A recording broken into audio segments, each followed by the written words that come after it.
आज हम आपको जो है ना यहाँ पे मेथड ऑफ एलिमिनेशन सिखाएंगे।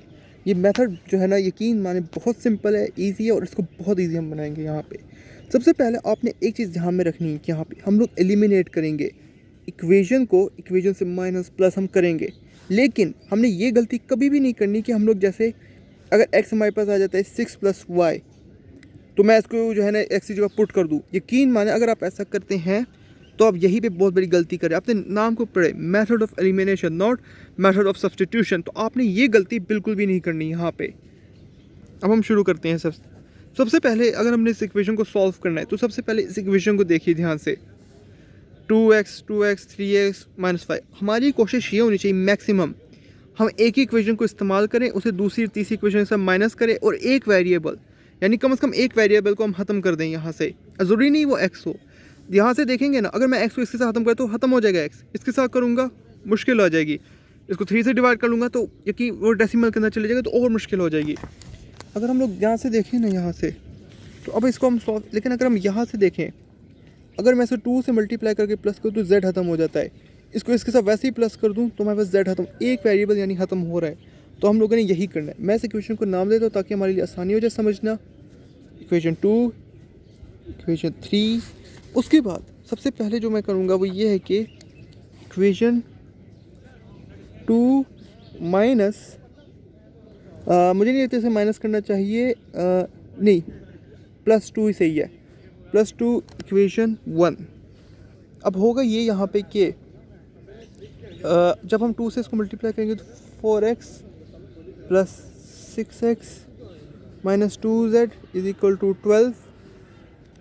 फिर उसके बाद ये हमारे इसी तरह फॉर्म में रहेगा 2x, मैंने गलती कर दी कि यहाँ पे y आना चाहिए था, सॉरी। और यहाँ पे फिर हमारे पास आ जाता है 2x - y + 2z और फिर 8, यहाँ -8, यस -8। अब हम लोग जानते हैं कि 2z से कट गया। अब हमारे पास वैल्यू आ जाती है 6x + 5y = 4। डन। अब यहीं तक रुक जाए, इसको अपने इक्वेशन का नाम देते हैं, इसको हम कहेंगे इक्वेशन नंबर 4। अब हम इसकी तरफ वापस आ जाते हैं। इसी को इक्वेशन 1 को इक्वेशन 3 के साथ हम लोग माइनस कर देंगे यहाँ से। इक्वेशन 3 माइनस नहीं, इक्वेशन प्लस करेंगे क्योंकि हम लोग z को हटाना है, एक वेरिएबल को। Equation 3 + equation 1, 3x - y + z, ये अपनी असल हालत में रहेगा। यही चीज़ हम इसके साथ करेंगे। 2x + 3y - z = 6। ज़ाहिर बात z से कट गया। फिर उसके बाद हमारे पास बच जाता है 5x + 2y और यहाँ पे आ जाता है -1।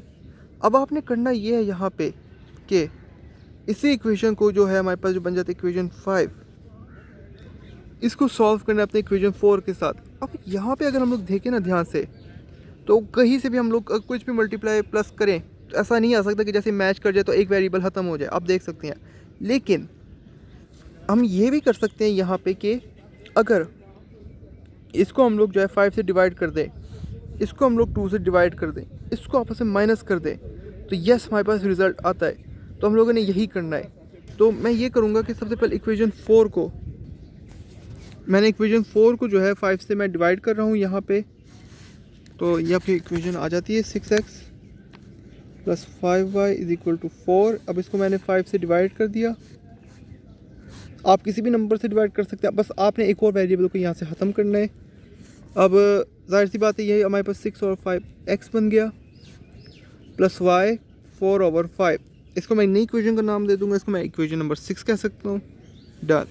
अब इसकी बारी आ जाती है, इसको मैं 2 से डिवाइड कर दूँगा, तो 5x + 2y = -1। 2 से डिवाइड इक्वेशन, अभी नहीं इक्वेशन बनानी, इसको हमने 5/2x + y = -1/2। हमारे पास अब इक्वेशन 7 बन गई है। फिर इन दोनों इक्वेशन को हम आपस में जो है ना इक्वेशन 6 - इक्वेशन 7 करेंगे। + y = 4/5, 5/2x + y = -1/2। साइन ज़ाहिर सी बात चेंज हो जाएंगे इसके, यहाँ पे प्लस था, ये मज़ीद कट गया हमारे पास। अब हम इसको सॉल्व करेंगे कि 6/5 जो है -5/2x क्या होता है। मैंने इस इक्वेशन को जल्दी से सॉल्व कर दिया, तो अगर आप कैलकुलेटर पे इस्तेमाल करेंगे तो आपको भी इसी तरह जो है ये वैल्यूज़ मिलेंगी। अब जाहिर सी बात है कि अगर मैं इसको उधर ले जाऊंगा तो ये इस तरह बन जाएगी इक्वेशन हमारी।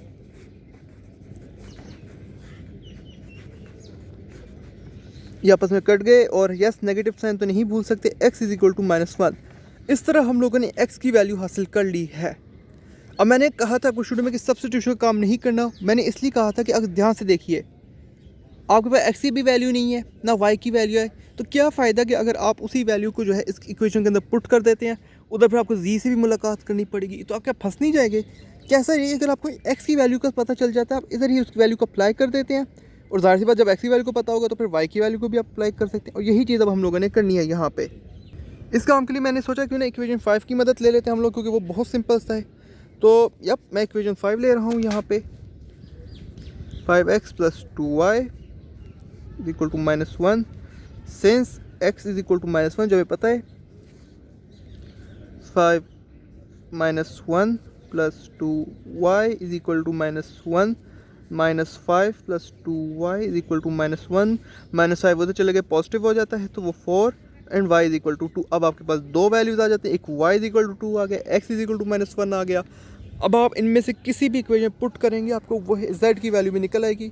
तो मैं यहाँ पे इसको पुट कर लेता हूँ और मुझे पता है कि x की वैल्यू -1, y की वैल्यू मेरे पास +2 जो कि -2 हो जाता है, plus z is equal to -7, ये आपके पास -3 -2 + z -7, और ये आपके पास आ जाता है -5 + z इज इक्वल टू -7, उधर जाएगा तो पॉजिटिव, तो आंसर आ जाता है -2। इस तरह हमारे पास तीन वैल्यूज़ आ गई, x की वैल्यू हमारे पास आ गई -1, y की वैल्यू 2 आ गई, और हमारे पास जो था z उसकी वैल्यू आ गई -2। तो ये होता है मेथड ऑफ एलिमिनेशन करने का तरीका।